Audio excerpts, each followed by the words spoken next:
Hi, I'm JD Hagler, and today we're going to talk about resin efficiency. We're going to talk about a couple of cost-saving ways to move forward with resin. We're going to talk about two techniques that you can reduce that cost in resin with, and we're going to talk about some problems with resin that you're looking for. So let's get started because we got a lot to talk about. I don't want this to be a 40-minute long video because nobody watches that, right? So I got two types of resin here. I've got Aluminite RC310, which is what I started with. I've got Smooth Cast 320 from Smooth On. And I've got a URE-FIL-3 filler from Smooth On. That's what they recommend for climbing holds because it's got a little flyer for it. All right. So I started with RC310. It's cool stuff. And I moved to Smooth Cast 320. What I like about RC310 is that it's generally available locally here in the States. There's a chain called Hobby Lobby that's got stores all over the country, and they generally stock that. They stock it in this quantity right here. It's called their trial unit. It's about a liter's worth of resin between the two parts. There's a couple reasons I moved on from it.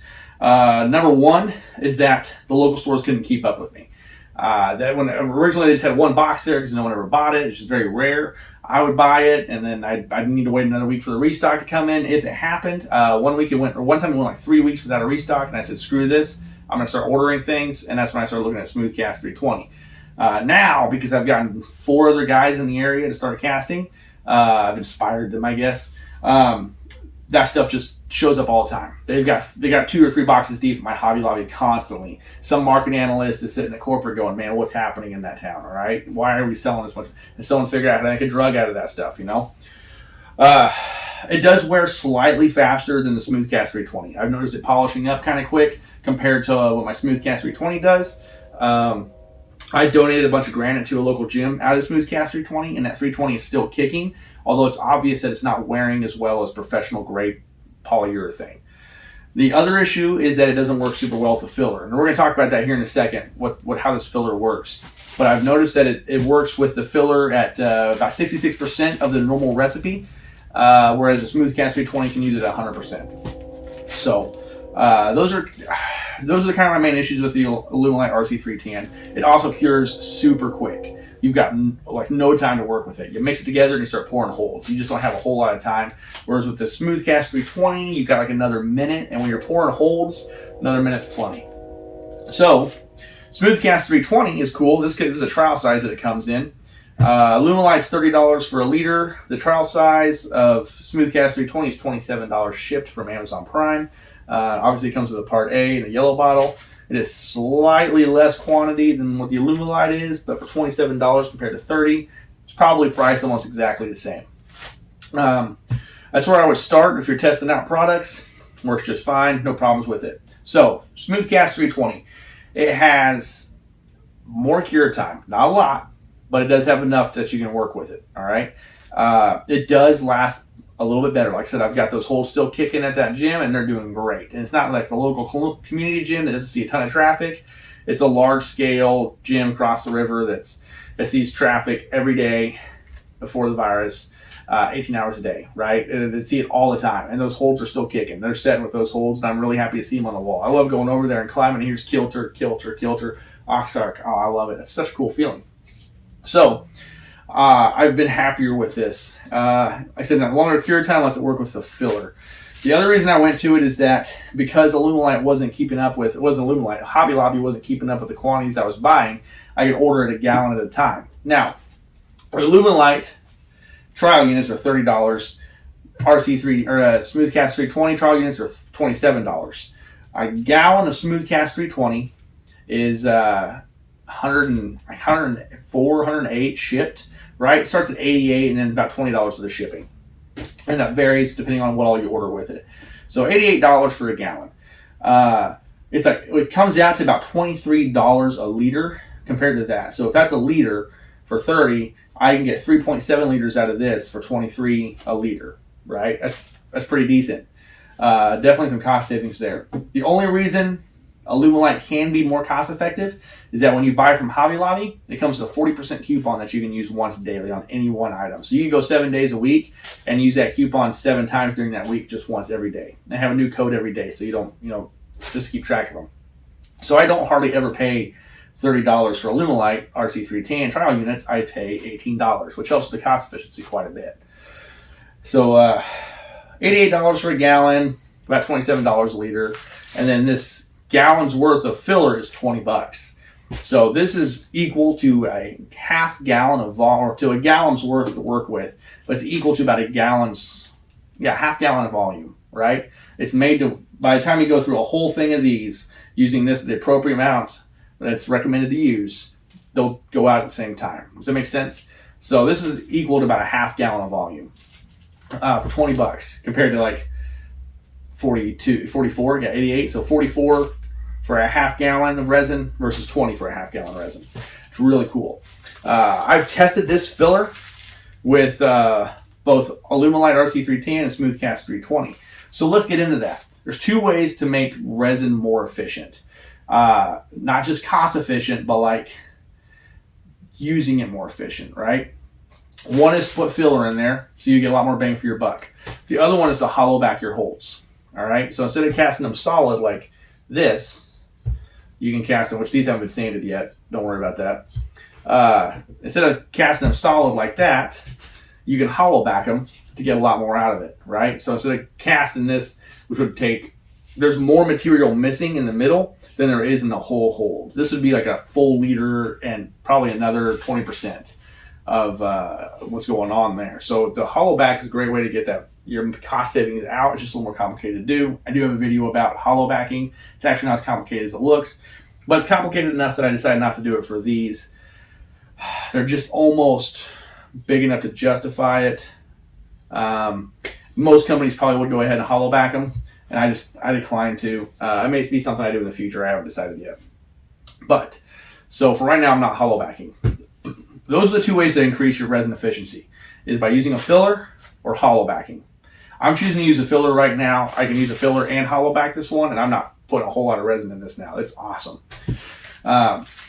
Using a liter of resin with the filler, I cast all of these. So this is just one trial unit of Alumilite RC310. And obviously there's some differences. So these are the first casts I pulled out of those molds, which is why they're kind of green. We got a little bit of foam on them still. The recipe for the filler is 1 part A resin, 1 part B resin, 1 part filler. So if I pour 200 milliliters of volume from part A, then I need to add 200 milliliters part B, and then 200 milliliters equivalent, which is like 176 grams of the filler, right? So if I'm doing a 400 liters between the two of these, this is going to bump it up to 600 milliliters, all right? So 200 milliliters of each, so 400 milliliters of resin here, plus 200 milliliters of filler created this right here. So here is with filler, according to the recipe. Here is without filler, all right? So with the filler, I added my larger handhold and 2 feet. That's what that filler did. That's pretty impressive. For a small amount like this is, and added this much more without compromising structural integrity, that's awesome.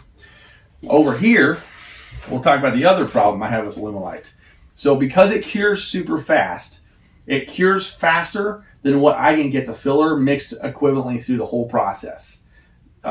It's just, I can stir as fast as I can, but I can't get this evenly distributed throughout the resin before it starts to cure. And when it starts to cure, it's almost like this, almost super sand, like it's very thick when you pour it, because it's starting to cure and it's full of this texture. It just does not absorb this filler quite as well as I would like it to. And so what happened is it trapped a lot of air bubbles inside of this. Now there's a couple ways to deal with air bubbles. Professional companies have air compressing chambers that they pump full of air when they cast a mold, and they put it in those chambers, and it compresses all those air bubbles down to where they just don't matter anymore.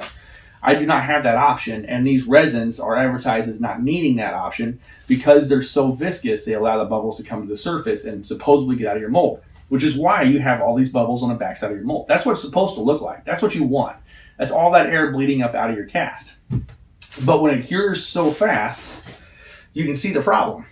A lot of those bubbles didn't make it, right? They're still trapped up in here. And you can see a lot of them along the surface of the front, and they create these little micro bubbles all over it that I'm still like rubbing off. Just using 100% of the filler, according to the recipe with the RC310, it just cures too fast for it. So this last cast, I had 120 milliliters left in each bottle, so 240 milliliters altogether compared to the 400 over here. So 240, 400. Instead of doing another 120 filler, 120 milliliters equivalent, I just did 80, right? I did 2/3 recommended amount. That worked out really well. I had a lot more success with this. It worked out super good. You can see all the air did a lot better job escaping, and I got the large handhold out of it instead of just getting probably just this. So not bad at all. And I think if I'm going to use RC310 in the future, I will go ahead and continue using a filler, but I'll use it at 2/3 the recommended amount instead of 100%. So that said, all of this is 1 liter of Lumelite. Now, if I were to have used a filler at 100%, let's say I did a liter of RC or Smooth Cast 320. So doing it at 100% like you're supposed to, I would have gotten this amount again, so 2 feet, and I would have gotten that large handhold again. So I would have gotten 8, probably another foot. I would have gotten 5 feet and 8 hands for a liter worth of resin, right? So a liter of resin, we said about $30. I've got 34 in the mold, and I've got my math over here. I got 34 in the mold, I got 6 in the foam, and I got $4 for the filler in there. Not bad at all. $75 for this. All right. Use the filler correctly. We're using we're using Smooth Cast 320. $75 for this. In order to order this from a professional company, I'm looking at about $95. If I were to do that twice, all it does to cast this amount again out of another liter of resin, just cast me another $34 worth of resin. $4 of filler, $30 of resin. That's all it does. I've already paid for the mold. From here on out, every time I want this many holds out of those molds, $34. Done. If I want that number of holds again from a professional company, or that quantity of resin, that many pounds of holds, it's another $95. So $190 for 16 medium hand holds and 10 feet versus $105 or 100 and I say 34. So 75, 34, $109 for this again. $109 to cast in my backyard, $190 to order from a professional company. So the cost savings are there. The cost savings are very much there. And somebody who tells you they're not hasn't looked at the prices super close. And it just gets better. So if I go to Hobby Lobby, I can use a 40% off coupon and get those for $18. That's just an option we have here. And then if I order it in a gallon, I get 3.7 liters for $88. It's like $23 or something. Maybe with shipping. It mathed out, I think with shipping, it's like $23 a liter. So now instead of spending $34, I'm spending $27 for that amount that we just had out. Smooth Cast 320 over here. This is all Lumelite RC310. This is actually Smooth Cast 320 using the recommended amount.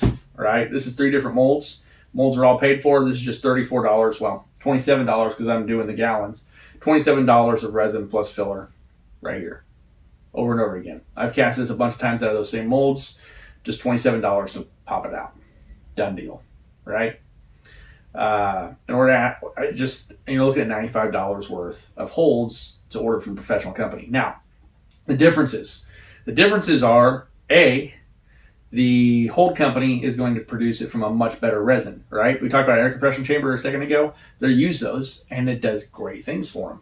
The other thing is that it's usually proprietary chemicals. So you can't buy those chemicals and use them at home, A, because they're proprietary, B, because you just don't have the resources to do it. Most companies like Kilter and those, they use a company called Aragon to cast their stuff. Escape has their own proprietary casting company, and all their umbrella climbing companies like Kingdom Climbing go through Escape's manufacturing process.